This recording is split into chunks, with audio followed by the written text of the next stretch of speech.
Houve um tempo, muito antes do agora, quando a Terra respirava em harmonia com segredos esquecidos. Um mundo enigmático, onde civilizações erguiam-se majestosas, envolvidas em mistérios que desafiam a compreensão humana. Prepare-se para uma jornada além dos limites da história, onde as sombras do passado revelam segredos que ecoam até os dias atuais. Este é o início de uma busca pela compreensão do incompreensível. Como era o mundo antes do dilúvio? Hoje vou contar a história de como era a vida antes do dilúvio, nos primeiros capítulos da Bíblia, particularmente no livro de Gênesis. Aquela época, o mundo era bem diferente do nosso em que vivemos hoje. O mundo vivia uma era frequentemente envolvida em camadas de interpretações. Um tempo onde a humanidade era primitiva e existia uma proximidade grande com Deus. E a história da criação de personagens como Adão, Eva, Caim, Abel e eventualmente Noé. Foi um tempo onde numerosas forças se uniram para fazer o dilúvio acontecer. Satanás e os anjos caídos. O primeiro evento que levou ao dilúvio ocorreu antes da criação do mundo.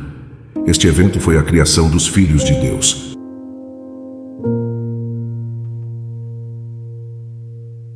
Na história bíblica do livro de Jó, Deus revela um evento que aconteceu antes da criação do mundo. Jó 38, versículos 4 a 7. Onde você estava quando eu lancei a fundação da terra? Conte-me se você sabe e tem entendimento. Quem determinou as medidas da terra, se você sabe? Ou quem esticou a linha de medição sobre ela? Sobre o que suas fundações foram fixadas ou quem colocou sua pedra angular? Quando as estrelas da manhã cantavam juntas e todos os filhos de Deus, anjos, gritavam de alegria? É revelado que seres angélicos, referidos como estrelas da manhã e filhos de Deus, testemunharam a criação da terra e celebraram a glória, poder e sabedoria de Deus envolvidos no processo. Antes do dilúvio, havia um ser caído. A Bíblia só faz referências passageiras aos anjos caídos, porque a grande maioria dos anjos no céu nunca perdeu seu caminho ou se voltou para o mal. Houve alguns que tomaram essa decisão. Tenha em mente que o céu foi originalmente destinado a ser o lar deles por toda a eternidade, mas agora eles caíram dele. O que causou tudo isso a acontecer? No entanto, não podemos negar o fato de que os anjos possuem livre-arbítrio. Sua queda pode ser vista em termos de seu livre-arbítrio. O livro de Judas deixa isso bem claro. Judas 5 a 6, Bíblia amplificada. Agora quero lembrá-los, embora vocês estejam totalmente informados uma vez por todas, que o Senhor, depois de salvar um povo da terra do Egito, subsequentemente destruiu aqueles que não acreditaram, que se recusaram a confiar, obedecer e depender dele, e anjos que não mantiveram seu próprio lugar designado de poder, mas abandonaram seu próprio lugar de moradia. Estes ele manteve em correntes eternas, sob a espessa escuridão do completo escuro para julgamento do grande dia. Judas decidiu que os anjos não mantiveram seu domínio próprio. A frase domínio próprio pode ser interpretada como regra ou ponto de partida.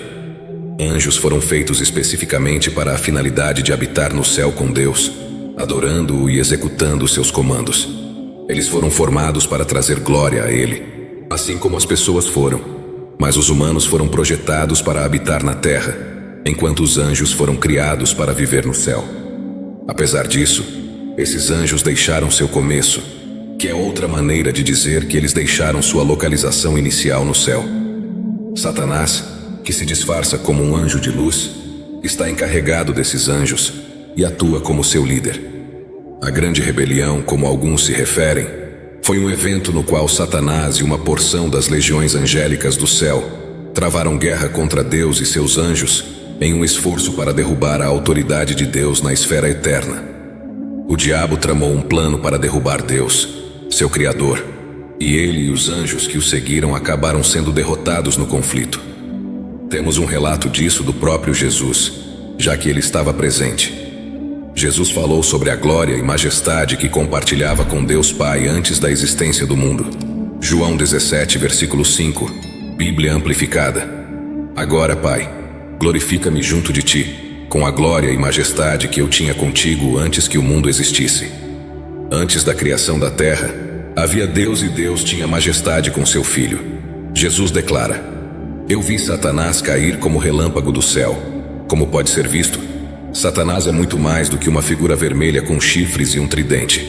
Ele é um ser antigo com poder espiritual real, que o SA para o mal e fins egoístas. Não lutamos, disse Paulo, mas estamos em uma luta de wrestling, mas não contra carne e sangue.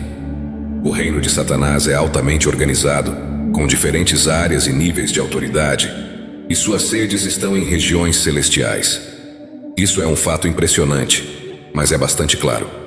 O fato de Satanás chefiar um reino altamente organizado surpreende algumas pessoas, mas há muitas indicações claras disso na Bíblia. Uma guerra espiritual começou. É um confronto entre dois reinos. Um reino é governado por Deus, o príncipe da paz, enquanto o outro é governado por Satanás, o príncipe das trevas. Depois de ser expulso do céu, Satanás e seus seguidores se comprometeram uns com os outros e formaram o reino rebelde. No Jardim do Éden, Satanás lançou seu primeiro ataque à autoridade de Deus na terra. Satanás considerava a terra seu domínio e via Adão e Eva como invasores de Deus em seu território. Se Deus criou a humanidade para viver na terra a fim de estabelecer seu reino, Satanás precisava de um plano de ataque. Quando Deus criou o mundo pela primeira vez, havia um lugar chamado Éden. Na língua hebraica, a palavra Éden significa alegria ou felicidade. Era um lugar de provisão, onde um homem poderia encontrar Deus, conforme Gênesis 3, versículo 8. Agora, no jardim perfeito, havia uma árvore especial chamada Árvore do Conhecimento do Bem e do Mal. Deus disse a Adão e Eva que eles poderiam comer de qualquer árvore no jardim, exceto por esta. Satanás deve destruir o destino do homem, mas como? O diabo, a velha serpente, se aproximou de Eva e usou 3 táticas estratégicas contra ela. A primeira foi a dúvida. Deus realmente disse? Gênesis 3, versículo 1. Você quase pode ouvir o pai das mentiras enquanto ele interage com Eva. O enganador então usou sua segunda estratégia, a suposição, para fazer Eva duvidar se as consequências de sua desobediência realmente resultariam em sua morte, como Deus havia declarado. Você certamente não morrerá. Gênesis 3, versículo 4. A terceira e última abordagem que ele usou contra Eva foi a tentação. Deus ficou desapontado por causa de sua desobediência. Eles não podiam mais ficar no jardim do Éden. Adão e Eva já haviam cometido um erro ao comer o fruto proibido. O contra-ataque subversivo de Satanás sobrecarregou completamente os humanos, mas Deus estabeleceu uma cabeça de praia no jardim do Éden, prometendo que a cabeça da serpente seria ferida pela semente da mulher, revertendo as mesas no tentador antes de expulsar Adão e Eva do jardim, demonstrando sua total maestria sobre Satanás. O primeiro assassinato, Caim e Abel, Gênesis 4. Alguém apontou que o pecado cometido pelo primeiro homem fez com que o segundo homem matasse o terceiro. Apesar de Adão e Eva terem sido banidos do jardim, Deus continuou a abençoá-los. Eva deu à luz 2 filhos, Caim e Abel, com a ajuda do Senhor. Como ambos os filhos cresceram ouvindo histórias sobre Deus, eles sabiam que deveriam fazer ofertas ao seu Criador. Ambos os rapazes chegaram prontos para adorar com o tempo, mas enquanto o Senhor se preocupava com Abel e sua oferta, ele não se preocupou com Caim e sua oferta. Isso enfureceu Caim, apesar do aviso de Deus de que ele deveria dominar o pecado. Caim engana seu irmão, o assassina, o enterra e o renega completamente. Sou eu o guardião do meu irmão? Ele pergunta, temendo que outros possam matá-lo por seu crime. Deus colocou uma marca em Caim para protegê-lo, dizendo que quem matasse Caim sofreria vingança 7 vezes maior. Gênesis 4, versículo 15. Caim foi punido, tornando-se um vagabundo inquieto, longe de sua casa e família. Depois que Deus puniu Caim, ele foi morar em um lugar chamado Terra de Nod, que fica a leste do Éden. Nesta terra, ele construiu uma cidade e a nomeou em homenagem ao seu filho Enoque. Seus descendentes incluíam pessoas influentes de seu tempo. Jabal, o pai daqueles que vivem em tendas e criam gado. Jubal, o pai de todos que tocam instrumentos de corda e flautas. E Tubal-Caim, que forjava ferramentas de bronze e ferro. Gênesis 4, versículos 17 a 22. O que segue a punição de Caim é a história de 2 famílias, um tema recorrente em Gênesis. Infelizmente, os caminhos assassinos de Caim foram transmitidos através de sua linhagem familiar. Encontramos um homem se gabando de sua própria violência quando chegamos ao seu tataraneto. O mal estava se espalhando. O design perfeito de Deus tem apenas 4 capítulos, e já encontramos pessoas se deleitando em derramamento de sangue e desafiando seu design para o casamento. Antes do dilúvio, a poligamia também foi transmitida através da linhagem de Caim. Até então, um homem e uma mulher eram casados por toda a vida, mas os descendentes de Caim tinham várias esposas. Em contraste com a linhagem de Caim, Deus estabeleceu uma nova árvore genealógica. Deus deu a Eva um filho chamado Sete, em lugar de Abel.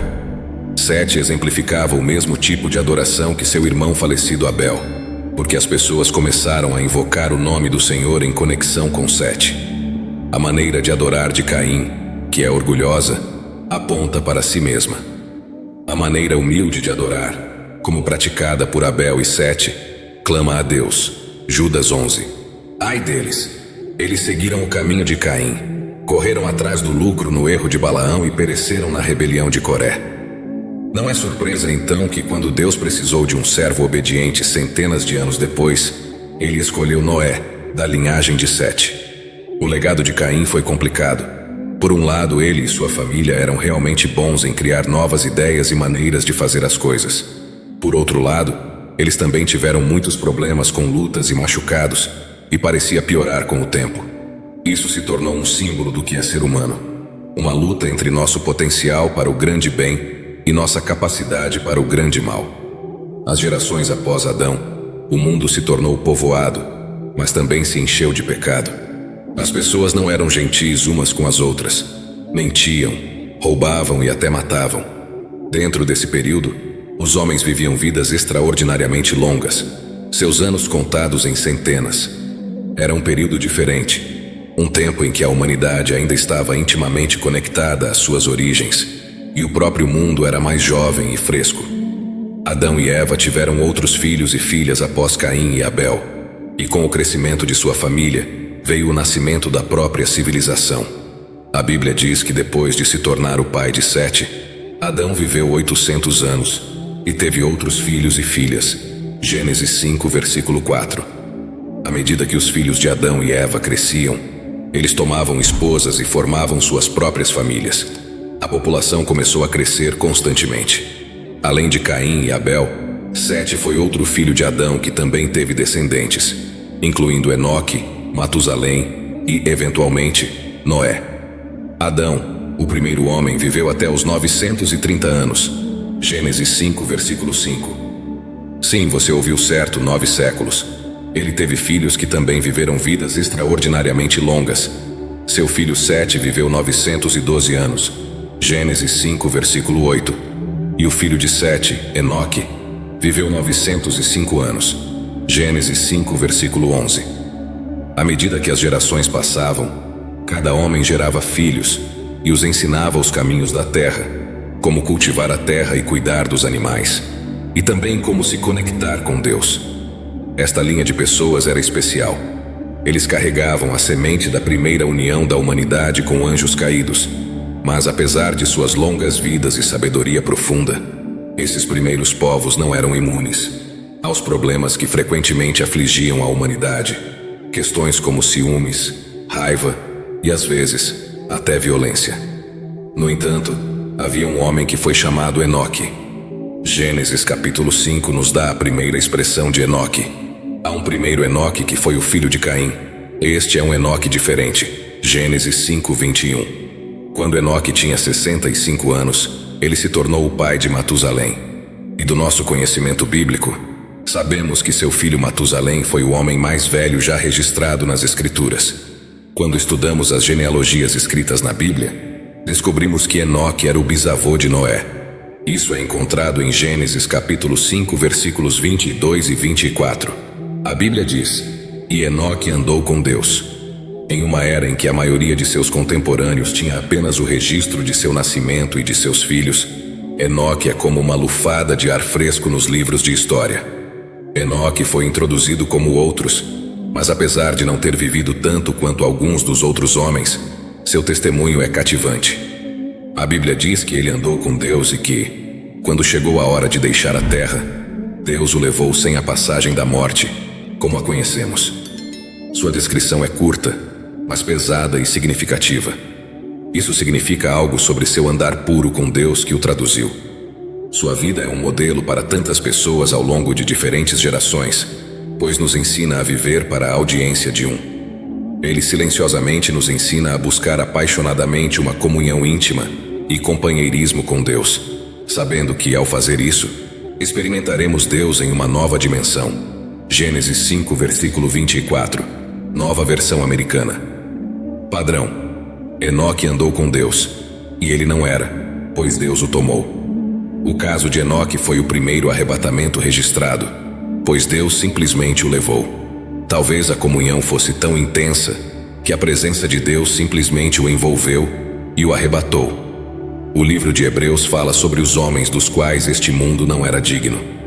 Apesar da beleza da vida de Enoque, sua era não era inteiramente cor-de-rosa. As pessoas viviam muito, mas nem sempre bem. Eles tinham muitos anos para aperfeiçoar suas habilidades, construir coisas e explorar a terra, mas também tinham mais tempo para cometer erros, se afastar do caminho de Deus e deixar seus corações endurecerem. Isso acabou levando a um mundo tão corrompido, tão distante de suas origens divinas, com crescimento populacional e expansão, formação de tribos e famílias. Com o tempo, tribos e clãs se formaram, cada um descendente de um dos patriarcas originais. Eles se espalharam pela terra, encontrando novos territórios para chamar de lar. À medida que a população crescia, também crescia a necessidade de diferentes papéis e profissões. As pessoas não podiam ser apenas pastores e agricultores. Elas precisavam se diversificar. Caim, por exemplo, era um trabalhador da terra. Gênesis 4, versículo 2. Enquanto seu irmão Abel era um pastor de ovelhas. Isso sugere que, mesmo nesse estágio inicial, os papéis estavam sendo definidos com base na necessidade e no conjunto de habilidades. Tubal-Caim, um descendente de Caim, tornou-se um instrutor de todo artesão em bronze e ferro. Gênesis 4, versículo 22. Isso indica o surgimento de profissões mais especializadas, como a metalurgia. Músicos também fizeram sua aparição. Jubal, outro descendente de Caim, foi o pai de todos que tocam a harpa e a flauta. Gênesis 4, versículo 21. Esses papéis permitiram que a sociedade se tornasse mais complexa e organizada, preparando o palco para formas mais avançadas de civilização. Mesmo que as pessoas aprendessem novas habilidades e profissões, a vida antes do grande dilúvio não era perfeita ou feliz. A Bíblia nos diz que o Senhor viu quão grande era a maldade da raça humana na terra e que cada inclinação dos pensamentos do coração humano era apenas mal o tempo todo. Gênesis 6, versículo 5. Em resumo, antes do dilúvio, a humanidade se expandiu e se diversificou. Famílias se transformaram em tribos, papéis se transformaram em profissões, e a civilização deu seus primeiros passos. Invasão dos Nefilins. Como o autoproclamado comandante do reino das trevas, Satanás convocou suas legiões malignas para se infiltrar na humanidade com a intenção de poluir a linhagem edênica que levaria ao Messias. Gênesis 6, versículos 1 a 2. Quando os seres humanos começaram a aumentar em número na terra, e as filhas nasceram para eles, os filhos de Deus viram que as filhas dos humanos eram bonitas, e eles se casaram com qualquer uma delas que escolheram. Quem eram os filhos de Deus? O livro de Jó os caracteriza como anjos. 2/3 dos anjos ficaram com Deus no terceiro céu, anjos eleitos, enquanto 1/3 foi ejetado, anjos caídos de Satanás. O reino de Deus estava prosperando em número e força. Sentindo-se ameaçado, o príncipe das trevas convocou suas legiões malignas para se infiltrar na humanidade. Esses anjos caídos desceram à terra e deram à luz os nefilins ou gigantes. A palavra hebraica para nefilim se traduz como caídos. Esta invasão satânica de Gênesis 6 corrompeu o mundo inteiro. Os filhos de Deus viram as filhas dos homens. É mais preciso ver os filhos de Deus como demônios, anjos em rebelião contra Deus, ou homens especificamente possuídos por demônios, e as filhas dos homens como mulheres humanas. A maldade da humanidade. Gênesis 6, versículos 1 a 5. Nos primeiros capítulos de Gênesis, especificamente em Gênesis 6, versículos 1 a 5, A Bíblia pinta um quadro do mundo antes do dilúvio. Gênesis 6, versículos 3 a 5. Então o Senhor disse: Meu espírito não permanecerá com o homem para sempre, pois ele também é carne. No entanto, seus dias serão 120 anos. Os nefilins estavam na terra naqueles dias, e também depois, quando os filhos de Deus entraram nas filhas dos homens e geraram filhos para eles. Eles eram os homens poderosos que existiram desde os tempos antigos, homens de renome. Então o Senhor viu que a maldade do homem era grande na terra, e que cada intenção dos pensamentos de seus corações era apenas mal continuamente. A terra não era um lugar de paz ou bondade, mas estava cheia de pecado, violência e corrupção moral. Imagine um mundo onde as pessoas são consumidas por seus próprios desejos, sempre buscando fazer o que querem, independentemente do custo para os outros. Honestidade, integridade e bondade não são virtudes celebradas ou mesmo compreendidas. Em vez disso, engano e manipulação governam o dia. Todo mundo está por si mesmo, e o próprio tecido da sociedade é rasgado pela ganância e maldade. Nesse ambiente, as famílias não são santuários de amor e apoio, mas campos de batalha de engano e traição.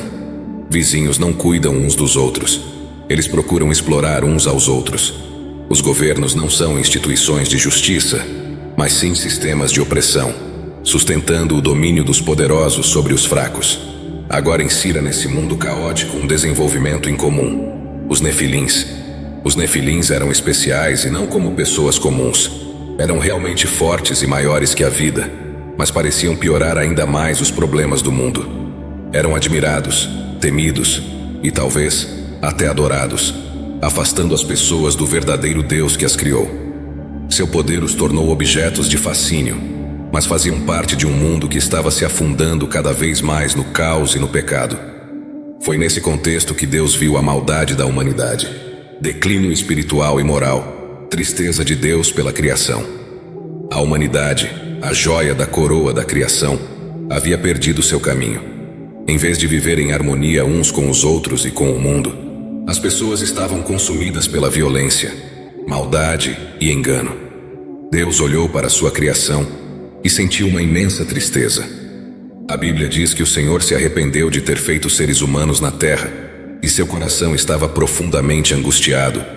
Gênesis 6, versículo 6, Nova Versão Internacional. Era uma tristeza divina, uma dor tão profunda que transcendia a compreensão humana. Imagine um pai desolado pelas ações de um filho desgarrado, mas infinitamente ampliado. E assim, em sua grande dor, Deus tomou uma decisão difícil. Gênesis 6, versículo 7, Bíblia Amplificada. Portanto, o Senhor disse: Destruirei e aniquilarei a humanidade que criei da superfície da terra, não apenas o homem, mas também os animais e as criaturas rastejantes e as aves do céu, porque me entristece profundamente ver o pecado da humanidade e me arrependo de tê-los feito. Deus ficou perturbado pelas ações das pessoas que criou e não teve outra opção para curar um mundo em espiral no caos. Noé, um homem justo. Mas mesmo no meio deste capítulo sombrio da história humana, havia um vislumbre de esperança. Um homem chamado Noé. Gênesis 6, versículo 8, Bíblia Amplificada. Noé encontrou favor e graça aos olhos do Senhor. O mundo havia se desviado, mas Noé se destacou como um farol de esperança, um homem de integridade e fé. Gênesis 6, versículo 9, Bíblia Amplificada. Estes são os registros das gerações, história da família de Noé. Noé era um homem justo, um que era justo e tinha a posição correta com Deus, irrepreensível em sua geração. Noé andava, vivia em comunhão habitual com Deus. Noé nasceu na linhagem de Adão, descendo através de Sete, Enoque, Cainã e vários outros ancestrais que carregaram a tocha da justiça através das gerações. Eventualmente, essa linhagem levou a Noé, um homem que não apenas carregava a tocha, mas permitia que ela brilhasse intensamente em sua vida. Ele também era um homem de família. Noé tinha 3 filhos, Sem, Cam e Jafé. Como um pai amoroso e um marido fiel, ele incutiu em seus filhos as mesmas virtudes que carregava em seu coração. Mesmo quando Deus compartilhou sua decisão dolorosa de lavar a maldade que assolava a terra, através de um dilúvio que afogaria todas as coisas vivas, a fé de Noé não vacilou. Ele entendeu a gravidade da tarefa à frente e a aceitou com um coração pesado, mas resoluto. Deus disse: "Vou pôr fim a todas as pessoas, pois a terra está cheia de violência por causa delas. Certamente vou destruir tanto elas quanto a terra." Gênesis 6, versículo 13. Deus considerou Noé digno de ser o guardião de um novo começo para a humanidade. Noé fez o que Deus lhe ordenou, mesmo que as pessoas ao seu redor zombassem dele ou não acreditassem que algo ruim iria acontecer. Ele passou anos construindo a arca, alertando as pessoas sobre o dilúvio vindouro e esperando o momento em que Deus o selaria e sua família dentro deste gigantesco refúgio de madeira. Quando o céu finalmente se abriu e a terra foi engolida pela água, as virtudes de Noé se tornaram a pedra angular de um novo mundo. Sua fidelidade e obediência preservaram a vida, e de sua linhagem emergiria a nação de uma terra purificada. Assim, em um mundo caindo no caos, a luz de Noé brilhou mais forte, um testemunho do poder duradouro da virtude e da fé diante da escuridão avassaladora. A aliança de Deus com Noé, Gênesis 6, versículos 17 a 22. A arca era o santuário da família de Noé, um navio para carregá-los acima das águas que logo envolveriam a terra. Deus disse a Noé: "Faça uma arca de madeira de gófer, faça compartimentos na arca e revista-a por dentro e por fora com piche." Gênesis 6, versículo 14. Deus forneceu a Noé dimensões, designs e planos muito específicos para a arca. Isso não era um barco comum. Era uma embarcação especial projetada para salvar os últimos seres vivos quando o mundo estava inundando. Gênesis 6, versículos 14 a 16. A arca deveria ter 300 côvados de comprimento, 50 côvados de largura e 30 côvados de altura, equipada com uma porta e uma janela e dividida em vários níveis. Convertendo as dimensões para medidas modernas, isso seria 450 pés de comprimento, 75 pés de largura e 45 pés de altura. Teria uma porta e uma janela e seria dividida em diferentes andares.